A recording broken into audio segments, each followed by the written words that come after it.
வெற்றி சொல்கிறான் சாஃப்டாக பேசுங்க. You talk about bad girl and I'm being a bad man of Tamil Nadu here. Sorry கேட்கணுமா, பகிரங்க மன்னிப்பு கேட்கணும்னு வந்திருக்கேன்னா, நான் உங்கள் முன் மண்டியிட்டு மன்னிப்பு கேட்டு உங்களை எல்லாரும் நான் கடவுளாக கேட்குறேன். நன்றி.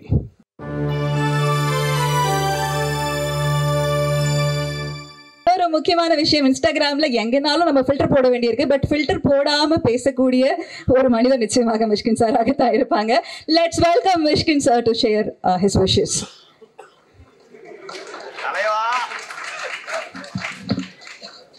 வெற்றி சொல்கிறான் சாஃப்டாக பேசுங்க.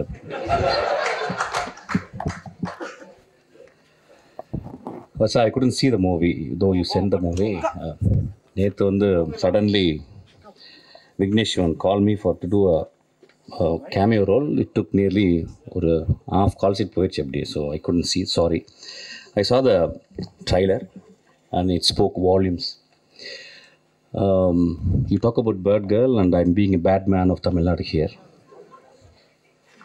It's very appropriate. And I could see அந்த படத்தை பார்க்கும்போது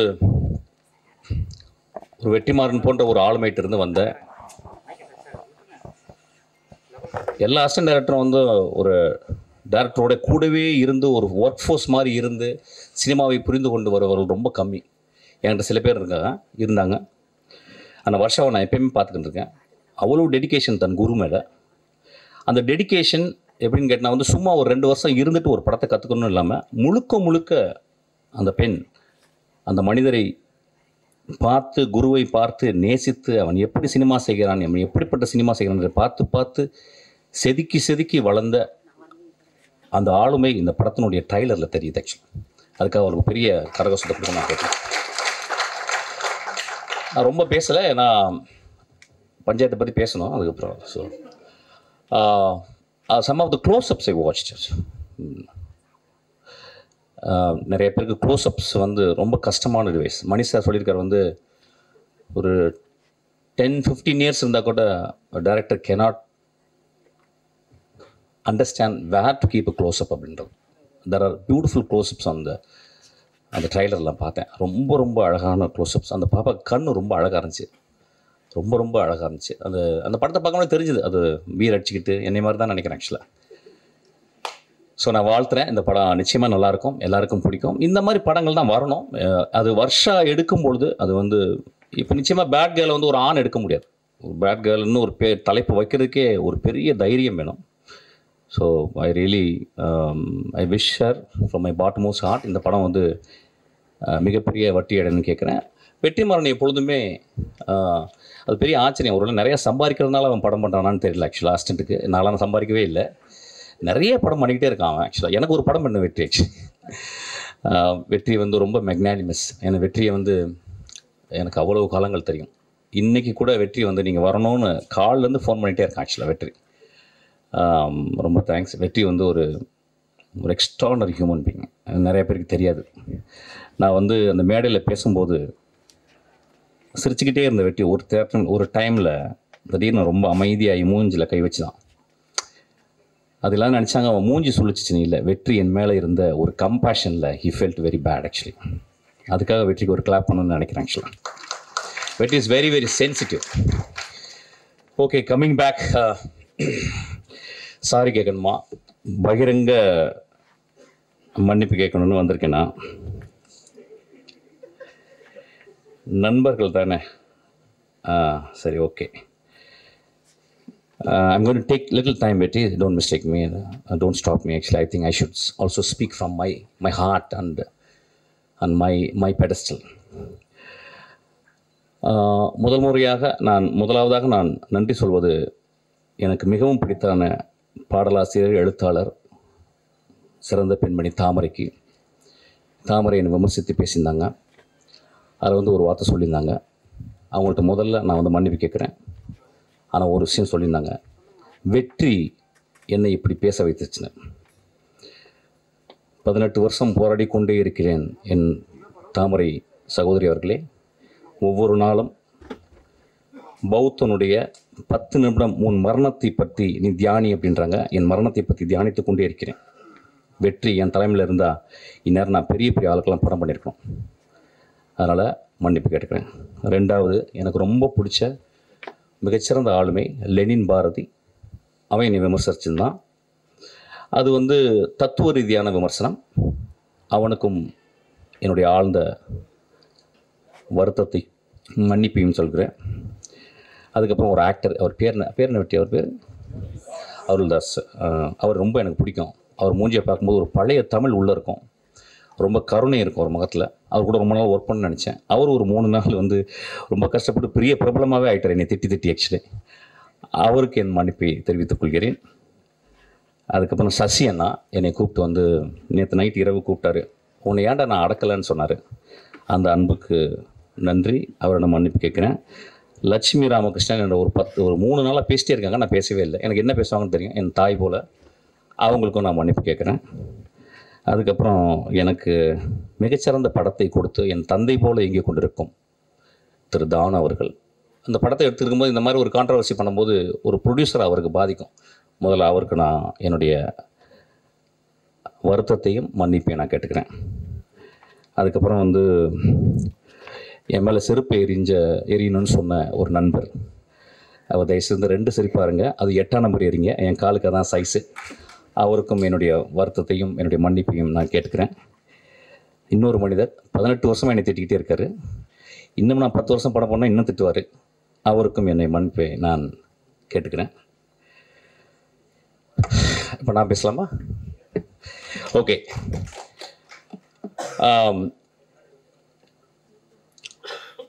ஃப்ராய்டு வந்து ஜோக்ஸ் அண்ட் அன்கான்ஷியஸ்னு ஒரு புக் எழுதியிருக்காரு.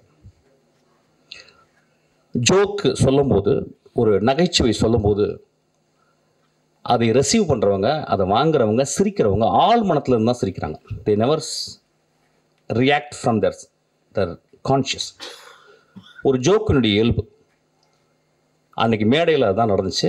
நான் வந்து அதாவது அமீரிடம் அதுக்கப்புறம் வெற்றிமாறன் மன்னிப்பு கேட்குறேன். நிறைய பேர் அவங்க 2 பேரையும் திட்டினாங்க. அதாவது வந்து முகம் சுளிக்கிற மாதிரி பேசுறதுக்கு அவங்க சிரித்தாங்கன்னு சொல்லிட்டு, அவங்க சிரித்ததை விட மேலே இருந்த எல்லாரும் கீழே அந்த பத்திரிக்கையாலும் விழுந்து சிரித்தாங்க. அது அந்த வீடியோவில் இருக்குது, அதை நீங்கள் பார்க்கணும். ஒரு ஜோக்காக தான் நான் மீன் பண்ணேன். ஆக்சுவலாக 2-3 வார்த்தைகள் மேலே போயிடுச்சு. அது அப்படி தான் சில நேரங்களில் அது மனதிலேருந்து பேசும்போது அப்படி ஆயிடுச்சு.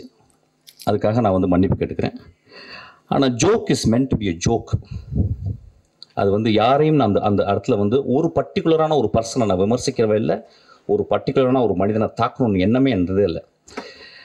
என்னுடைய ரொம்ப நேசத்துக்கு சொந்தமான என் விஷால், நானும் சண்டை போடும்போது, என்னை மோசமாக பேசும்போதும், என்னை பற்றி அடுத்தவங்களுக்கு தப்பாக பேசும்போதும், நான் ரொம்ப வெகுண்டு மேடையில் பேசும்போது ஒரு வார்த்தை கூட அவனை நான் வந்து மோசமான வசை வார்த்தைகளால் பேசலை. நான் சொன்ன ஒரே வார்த்தை பொறுக்கின்னு சொன்ன வார்த்தை தான்.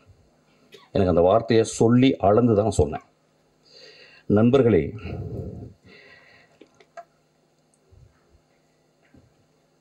மேடையில் சொன்னாங்க, என்ன சொன்னாங்கன்னா, ஒரு மேடையில் பேசுறதுக்கு நாகரிகம் வேணும்னு சொன்னாங்க. நண்பர்களே, ஒரு மேடையில், அது என்ன மேடைன்னு எனக்கு தெரியல, ஒரு அரசியல் மேடை அல்லது, இது வந்து கூத்து செய்யும் கலைஞர்களுடைய மேடை. இது அந்த கூத்து கலைஞர்களில் வந்து கிராமங்களில் போனீங்கன்னா வள்ளி திருமணம், நிறைய நாடகங்களில் பார்த்திங்கன்னா அந்த நாடகத்தில் ஒரு 12 மணிக்கு ஒரு பப்பனும் ஒரு டான்ஸ்காரியும் வந்து பேசுவாங்க. அது தமிழகம் முழுதும் தெரியும். அது ரொம்ப நாக்கூசுற வார்த்தைகள் பேசுவாங்க. அது ஏன்னா அது ஒரு மக்களுக்கு அது ஒரு விதமான ஒரு வெளிப்பாடு, அது ஒரு விதமான நகைச்சுவை. அந்த நகைச்சுவையின் அடிப்படையில் தான் அன்றைக்கி நான் பேசினேன். ஆக்சுவலாக யாரையும் புண்படுத்தணும்னு பேசவே இல்லை. ஏன்னா ஒரு படத்தினுடைய விழாக்கு வந்திருக்கேன், அந்த படத்தை பற்றி நான் பேசணும். அந்த படம் என் ஆன்மாவுக்குள்ளே சென்றுச்சு. அந்த படம் பெருசாக ஓடிச்சுன்னா கூட எனக்கு தெரியல. இப்போ அந்த படத்தினுடைய நடிகர்கள், அந்த படத்தினுடைய இயக்குனர், அந்த படத்தை தயாரித்தவர்கள் வந்து அவ்வளோ அழகான விஷயம் பண்ணியிருக்காங்க. அதை பேசணும்னு நினச்சேன். அதை பேசுறதுக்கு வந்து இந்த படம் நல்லா இருக்குது, இந்த படம் இப்படி இருந்தால் நல்லாயிருக்கும்னு நான் பேசல. என் மனதில் ஆழத்துலேருந்து தான் பேசினேன். அது பேசுனது உங்களுக்கு வந்து பாதிச்சிருக்கு. நான் கேட்குறேன், திருக்குறளில் காமத்துப்பால் இல்லையா, பெருமாள் முருகன் எழுதின சங்கத்தில் எத்தனை தடவை அல்குல் என்ற வார்த்தையில் உபயோகித்திருக்காங்கன்னு சொல்லி அவருடைய கட்டுரையில் இருக்கு. இப்படி நான் சொல்லிக்கிட்டே போகலாம். ரொம்ப நாளைக்கு முந்தி ஒரு படம் வந்துச்சு. அந்த படத்தின் பேர் இருட்டறைக்குள் முரட்டு குத்துக்கள். நெஞ்சை தொட்டு சொல்லுவோம். அந்த டைட்டில் முதல்ல வந்தவுடனே அந்த இருட்டறைக்குள்ளே முகமது அலியும் டைசனும் பாக்ஸிங் போகிறான்னு நினச்சோம். மனசத்தோடு சொல்லுங்கள். ஒரு ஆபாசமான டைட்டில் இல்லையா?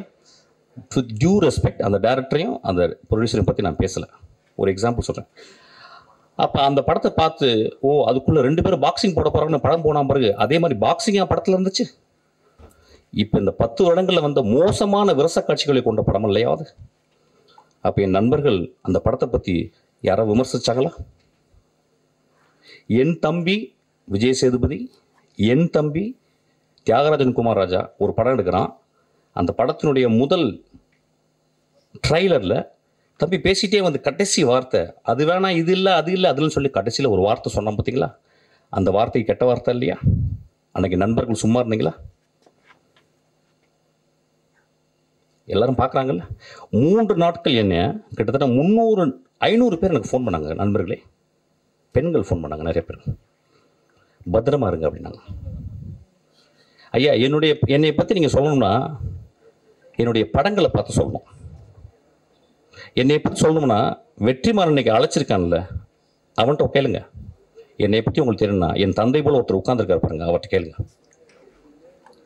நீங்கள் நேராக வந்து என்கிட்ட ஃபோன் பண்ணி திட்டலாம், பேசலாம். எவ்வளவு 3 நாட்கள் எல்லா தொலைக்காட்சியில் நான் தான் இருந்தேன். என் படங்கள் நல்ல படங்கள் இல்லையா? என் படங்களில் சமூக கருத்து சொல்லலையா? என் படங்கள் பேரன்பு இல்லையா? நான் வந்து உடனே ஒரு பெரிய ஒரு ஆக்டர்கிட்ட போய் கதை சொல்லி நான் பெருசாக வின் பண்ண நினைக்கலையா? நான் கமல் சார்கிட்ட போயிட்டு திரும்பி வந்துட்டேன். ரஜினி சாருக்கு எனக்கு சொல்ல வாய்ப்பு கிடைச்சிது, நான் சொல்லாமல் வந்துட்டேன். படங்களை நேசிப்பவன் இல்லையா?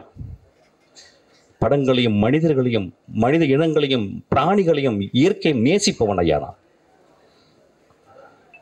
எனக்கு நீங்கள் சொல்கிறீங்க வந்து ஆபாசமாக எடுக்கிறேன்னு சொல்லிட்டு. பிசாசு 2ல என் குழந்தை ஆண்ட்ரியா அவட்ட கதை சொன்னேன். அதில் ஒரு தாய்க்குள்ள பேய். அப்போ சொன்னேன், அந்த பேய் நிறைய விரசமாக இருக்கிறா, அதுக்கு வந்து நிறையா நிர்வாண காட்சிகள் தேவைம்மா, நடிக்க முடியுமான்னு கேட்டேன். அவள் அந்த கதையை கேட்டு சொன்னான், நடிக்கிறேன் ஐயான்னா. நான் என்ன பண்ணேன், அதுக்கு ஒரு ஃபோட்டோ ஷூட் பண்ணேன். அந்த ஃபோட்டோ ஷூட்டு ஒரு பெண்ணால் எடுக்கப்பட்ட ஒரு ஃபோட்டோ ஷூட்டு ரெடி ஆயிடுச்சு. என்னுடைய அசிஸ்டன்ட் டைரக்டர் ஈஸ்வரி அனுப்புகிறேன், நானும் உள்ளே இருக்கேன். அவள் அந்த பெண் அந்த அந்த அந்த அந்த மிகச்சிறந்த ஆக்ட்ரஸ், அவள் மிகச்சிறந்த ஆளுமை. அவள் என்ன பண்ணா, என் நம்பிக்கையில், என் கதை மேலே இந்த நம்பிக்கையில் அவள் அந்த ரூமில் போயிட்டு அவள் நிர்வாணமாக வெளியே வர வேண்டியது. நான் அவள் வீட்டு வெளியே போயிட்டு சிகரெட் பிடிச்சிட்டு நான் அப்படியே ஆஃபீஸ்க்கு வந்துட்டேன். அவள் ஃபோன் பண்ணி எங்கே சார் இருக்கீங்க கேட்டான். நான் சொன்னேன், அம்மா, உன் நிர்வாணத்தை நான் காட்டி என் படத்தில் நான் காட்டி என் படம் ஓஹோன்னு பெரிய பேர் வாங்கலாம், நான் ஒரு பெரிய பெட்ரோ ஆல்பர்டர் மாதிரி நான் ஒரு பெரிய பேர் வாங்கிடலாமா? ஆனால் உன்னுடைய நிர்வாணத்தை காட்டி நான் என் படத்தில் காட்டினேன்னா, போஸ்டரில் காட்டினேன்னா, அதை பார்க்கும் இளைஞர் நான் பார்த்த பார்வை மாதிரி ஒரு இலக்கியமாக அந்த திரைப்படத்தை பார்ப்பாங்களா? விரசமதமாக பார்ப்பாங்க. அந்த காட்சி வேணான்னு சொல்லிட்டு வந்தீங்க. அந்த காட்சி நான் ஒரு ஃபோட்டோ எடுத்தாந்து நான் போஸ்டரில் போட்டிருந்தா இந்நேரம் அந்த படம் ரிலீஸ் ஆகிருக்கும். 2 வருடம் அந்த படம் வந்து கேனில் இருக்குது. அந்த படத்தை பார்த்த ஒரு மனுஷன் வெற்றிமாறன் உட்காந்துருக்கான்.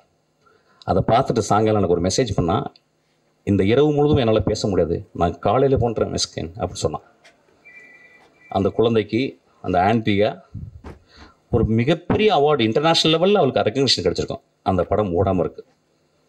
நான் சினிமாவை நேசிப்பவன் இல்லையா? சினிமாவையும் சினிமா மேடையும் சினிமா மனிதர்களையும் நேசித்து கொண்டே இருக்கிறேன். எனக்கு அதை தவிர வேறு வேலையே கிடையாது. நான் ஓனாய் ஆட்டுக்குட்டி பண்ணேன். அது முதல் நாள் ரிலீஸ் ஆக விடலை, உங்களுக்கு தெரியாது. அன்றைக்கி மறுநாள் நைட்டு ரிலீஸ் ஆச்சு. 10 நாளுக்கு அப்புறம் அதை டிவி ரைட்ஸ் வாங்க வந்தாங்க. அப்போ எனக்கு நெருக்கமான மனிதன், ஒரு பெரிய இயக்குனர், என்னை கூப்பிட்டு போய் உனக்கு நிறைய காசு வாங்கி தரேன்டான்னு கூப்பிட்டு போனார். ஒரு பெரிய ரூமுக்குள்ளே போனான் ஐயா. அவன் என் நண்பன். அவன் 20 பேர் இருந்தாங்க அந்த ரூமுக்குள்ளே. 75 லட்சம் ரூபாய்க்கு நீ டிவி ரைட்ஸ் கொடுத்தா கொடு அப்படின்னாங்க. நான் சொன்னேன், ஐயா நான் ரொம்ப கஷ்டப்பட்டு எடுத்திருக்கேன், இந்த படம் நல்ல படம், ஒரு 2 ரூபா கொடுங்க. ஏன்னு கொடுக்க மாட்டேன் சொல்லிகிட்டே இருக்காங்க. அப்போ தான் எனக்கு தெரிஞ்சது 20 தடியர்களை உள்ளே வைத்து என்னை மிரட்டி என்னை கையெழுத்து போட வச்சாங்க. 75 லட்சம் ரூபா கொடுத்தாங்க.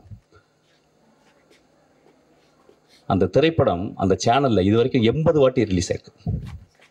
அந்த செக் எடுத்தாந்து அவங்கள்ட்ட நான் கிழிச்சு போட்டுட்டு சொன்னேன், ஐயா நான் சென்னைக்கு வரும்போது ஒரு வெள்ளை பேப்பரும் ஒரு பென்சில் தான் எடுத்துகிட்டு வந்தேன், அவ்வளோ வறுமையான குடும்பத்துலேருந்து வந்தவன், நான் கஷ்டப்பட்டு திரும்பி வருவேன் என்ன, நான் கஷ்டப்பட்டு இந்த மேடையில் நின்றுருக்கேன் எண்ணம், அதில் 4 பேர் இறந்து போயிட்டாங்க. அந்த எனக்கு துரோகம் செஞ்சாலும் அந்த மனுஷன் அவன் ஒரு பெரிய டைரக்டர் இருக்கான். ஒவ்வொரு தருணமும் நாம் துரோகத்தை அனுபவித்துக் கொண்டே இருக்கிறேன். எப்படி ஒரு சக மனிதனை பார்த்து என்னால் மோசமாக பேச முடியும்? பேசுறதுக்கு ரீசனா பேச வேண்டிய கட்டாயம் ஐயா. ஒரு விழாவில் வந்து அந்த விழாவெல்லாம் கூடி விற்கணும். எதுக்கு நான் கொட்டுக்காலிக்கு நேக்கடாக நிற்கிறேன்னு சொன்னேன்? அப்படியாவது கவனத்தை ஈர்க்கணும்னு நினைக்கிறேன். இந்த படத்துக்கு நான் இப்போ பேசுறதுக்கு அப்படியாவது இந்த படத்தை கவனத்தை ஈர்க்கிறது பேச. எனக்கு அவ்வளோ புத்தகம், 40 வருஷம் புத்தகம் படிக்கிறதுக்கு எனக்கு டைமே இல்லை. 40 வருஷம் படிக்க வேண்டிய புத்தகம் இருக்குது. அவ்வளோ மனிதர்கள் நேசிக்க வேண்டியது இருக்குது. அவ்வளோ கண்ட்ரி நான் விசிட் பண்ண வேண்டியது இருக்குது. மன்னிப்பு கேட்டதுக்கு என்றைக்குமே நான் தயங்க மாட்டேங்க. உதிரிப்பூக்களில் ஒரு சீன் வரும், கடைசி சீனு. அதில் வந்து அந்த மோசமான மனிதன், அந்த ஈவில், அவன் கடைசியில் சொல்லுவான் அந்த ஊர் மக்களை பார்த்து. ஊர் மக்கள் சொல்லுவாங்க, நீ சாவிடாமாங்க. அவன் சொல்லுவான், எனக்கு ரொம்ப வருத்தம், இவ்வளோ நாள் கெட்டவனாக இருந்தேன், உங்களை நான் வந்து எல்லாரையும் கெட்டவனாக்கிட்டேன், அது ரொம்ப வருத்தமாக இருக்கேன். நண்பர்களே, நான் உங்கள் முன் மண்டியிட்டு மன்னிப்பு கேட்டு உங்களை எல்லாரும் நான் கடவுளாக்குகிறேன். நன்றி.